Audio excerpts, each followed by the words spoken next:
अस्सलाम वालेकुम। बहुत सारे लोगों को शलजम कड़वा लगता है और वो नहीं खाते और उनको पसंद नहीं होता, बच्चों को भी। तो उसके लिए मैंने एक नई रेसिपी लेके आई हूँ जिससे सब इसको खाना पसंद करेंगे। तो शलजम ले लिया है मैंने 1 किलो और टमाटर उसके लिए मैंने 1 ले लिया। 3 मैंने दरमियाने साइज़ के प्याज ले लिए और इन सब चीज़ों को, और लहसुन मैंने 1 पूरी पोथी ले ली। ठीक है, इसमें अदरक नहीं जाएगा। प्याज, टमाटर और लहसुन को मैंने थोड़े से पानी में डाल के तो इसको ब्लेंडर में ब्लेंड कर लिया। ठीक है, इसको ग्राइंड कर लेना आपने। और उसके बाद कुकर में मैं ये सारी चीज़ें डाल रही हूँ। गोश्त मैंने ले लिया था छोटा वाला, आप चिकन भी ले सकते हैं, बड़ा गोश्त भी ले सकते हैं। मैंने छोटा गोश्त लिया था 1 किलो, और वो मैं अब इसमें डाल के और इसी में ये सारा पेस्ट भी डाल रही हूँ। इसमें मैंने 2 चम्मच नमक डाला है, क्योंकि नमक ज़्यादा मेरे घर में पसंद करते हैं। आप अपने टेस्ट के हिसाब से कर सकते हैं, लेकिन 2 चम्मच बहुत अच्छा होता है। और 1 चम्मच मैंने सुरख मिर्च ले ली, 1 चम्मच मैंने हल्दी ले ली। अब बस इन 3 चीज़ों को वेट लगा के मैं रख दूँगी तकरीबन 20 मिनट्स के लिए, या 18 to 20 मिनट्स। आपने इसमें गरम मसाले कोई भी ऐड नहीं करने, वरना तो सब्ज़ी का फ़ायदा जो है वो ही ख़त्म हो जाएगा। 20 मिनट्स बाद मैंने जब ये खोला तो ये बिल्कुल ही गल गए थे और गोश्त भी बड़ा अच्छा सा गल गया था। और चिकन को 20 मिनट्स नहीं लगेंगे, उसको तो मेरे 10 मिनट भी बहुत हैं। और अगर बड़ा गोश्त ले रहे हैं तो उसको 20 to 25 मिनट्स लगेंगे।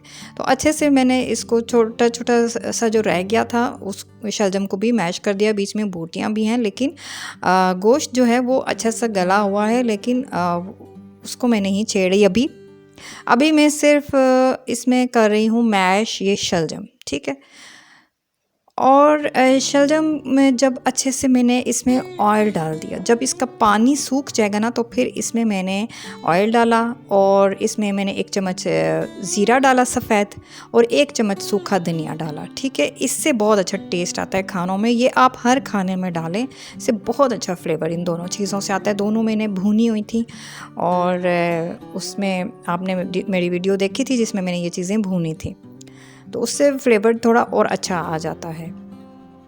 अब मैं इसमें 3 टेबलस्पून चीनी डाल रही हूँ।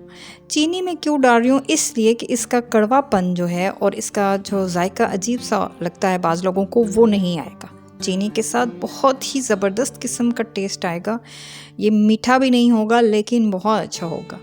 अब ऑयल जो है मुझे कम लग रहा था, तो मैंने तकरीबन इसमें 1.5 कप ऑयल ले लिया है, क्योंकि सब्ज़ी में जितना आप ऑयल डालेंगे वो उतनी ही टेस्टी बनती है। अगर तो आप लोग को शुगर का इशू है तो आप लोग चीनी अवॉइड भी कर सकते हैं।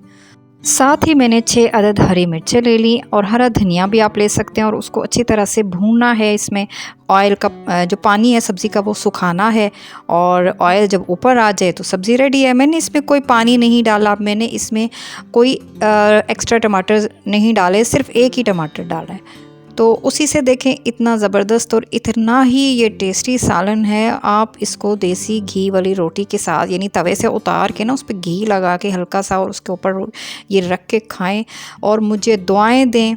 इंशाल्लाह आई होप कि आप मुझे ज़रूर दुआएं देंगे। ये रेसिपी आपको ज़रूर पसंद आएगी।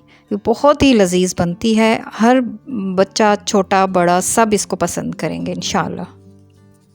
रेसिपी पसंद आए तो प्लीज़ ज़रूर लाइक और कमेंट कर दें, और सब्सक्राइब करें मेरा channel for more unique recipes.